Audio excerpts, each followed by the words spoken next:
পাহাড়ি পথ সবারই ভালো লাগে, তাই না? আমার তো ভীষণ ভালো লাগে। এটা আমি গৌহাটিতে ভীমাশঙ্কর মন্দিরে যাবার পথটা এটা।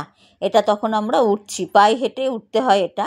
এখানে কোনো গাড়ি যায় না, তাই পায়ে হেঁটেই উঠছি। এত সুন্দর, এত অপূর্ব জায়গাটা, রাস্তাটা এত সুন্দর, মানে চোখ জুড়িয়ে যায়।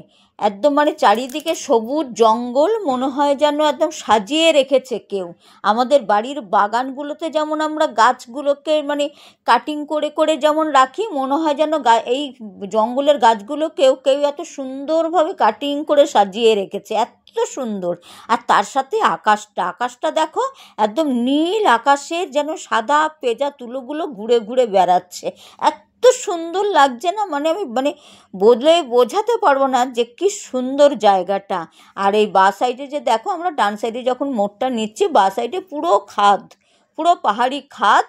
আর আমরা এই ডান সাইড দিয়ে এখন এগোচ্ছি, পাহাড়ি পথ দিয়ে এগোচ্ছি, আমরা মন্দিরের দিকে যাচ্ছি। মন্দির এখনও বেশ কিছুটা দূর। তার আগে আমরা এই রাস্তা পেরোচ্ছি এখন। পুরো পাহাড়ি পথ, একদম চারিদিকে পাহাড় আর আকাশে ওপরে নীল আকাশ। এত সুন্দর পরিবেশ না, মানে বলে বোঝাতে পারবো না। খুব সুন্দর, দেখো চোখ মেলে দেখো শুধু প্রকৃতির এই অপূর্ব দৃশ্য, অপূর্ব অপূর্ব।